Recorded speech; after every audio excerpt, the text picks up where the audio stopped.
World on edge. Ceasefire shocker. Focal Point viewers, brace yourselves for a historic twist.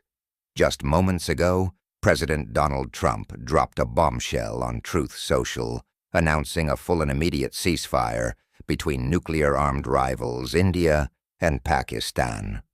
After days of escalating missile strikes and a deadly terror attack that pushed the region to the brink, could this be the breakthrough the world's been praying for? Stay locked in as we unpack this massive story with exclusive insights from our correspondent in Islamabad. This is Focal Point, and we're diving into the heart of the action.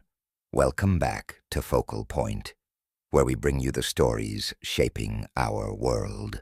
Right now, we're covering a seismic development that's sending shockwaves across the globe. At approximately 5 p.m. today, May 10th, 2025, U.S. President Donald Trump took to his Truth Social platform to announce a stunning breakthrough.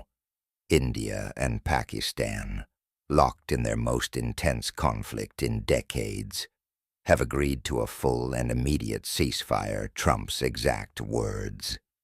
After a long night of talks mediated by the United States, I am pleased to announce that India and Pakistan have agreed to a full and immediate ceasefire.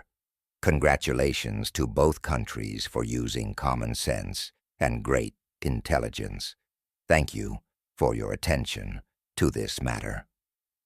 This announcement comes after weeks of spiraling tensions, sparked by a horrific April 22nd terrorist attack in Pahalgam, Indian-administered Kashmir, where 26 people, mostly tourists, were gunned down.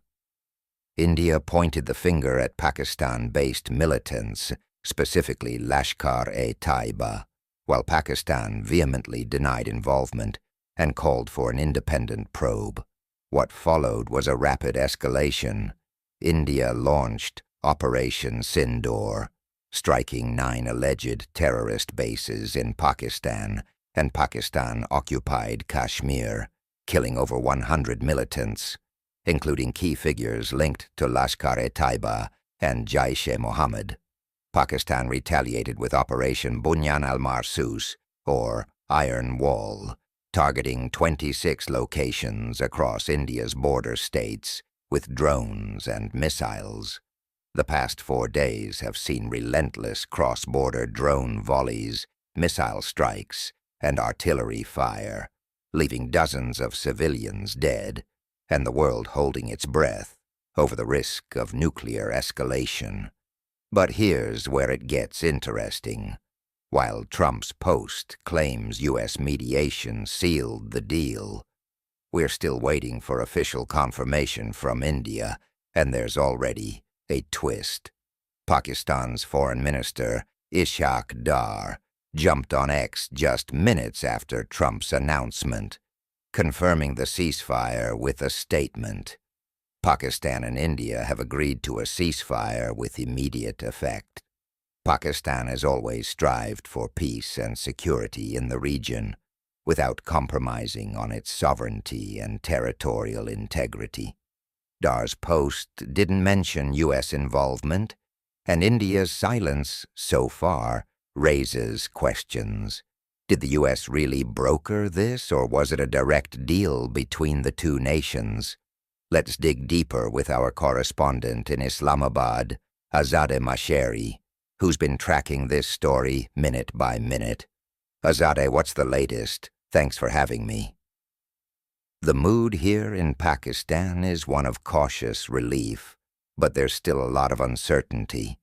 Just before Trump's post, we knew U.S. Secretary of State Marco Rubio had been burning up the phone lines, speaking with Pakistan's Army Chief General Asim Munir, Foreign Minister Ishaq Dar, and India's External Affairs Minister S. Jaishankar.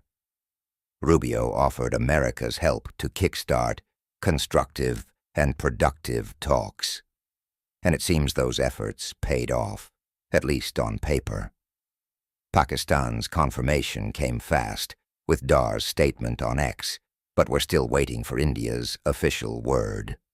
Sources here tell me military hotlines between the two nations were activated, and over 36 countries, including Saudi Arabia and Turkey, pushed for de-escalation behind the scenes. But let's be clear, this is early days, and without India's confirmation, we're not out of the woods yet. The context here is critical. This conflict exploded after the Pahalgam attack, which India blamed on Pakistan. India's retaliation, Operation Sindoor, hit deep, targeting terror camps in Pakistan's Punjab province, not just Kashmir. Pakistan hit back hard, launching drones and missiles into Jammu and Kashmir, Punjab, Rajasthan, and Gujarat. Both sides accused each other of targeting civilians, with Pakistan claiming India's strikes killed innocent villagers, and India reporting civilian deaths from Pakistani shelling in Poonch, including 2 12-year-old children. The rhetoric was white-hot, with India's government declaring future terror attacks would be treated as acts of war. Just this morning, Pakistan's military said 3 of its bases were under attack, and they launched their Iron Wall counter-offensive. So, this ceasefire, if it holds, is a massive pivot. It's a mixed picture.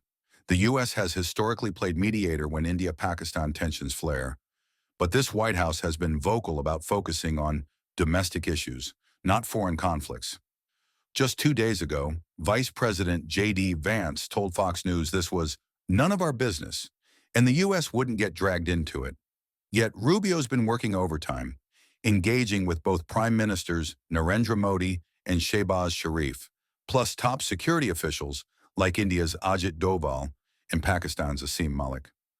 Rubio's latest statement on X says he and Vance spent 48 hours negotiating, and the ceasefire includes plans for broader talks at a neutral site.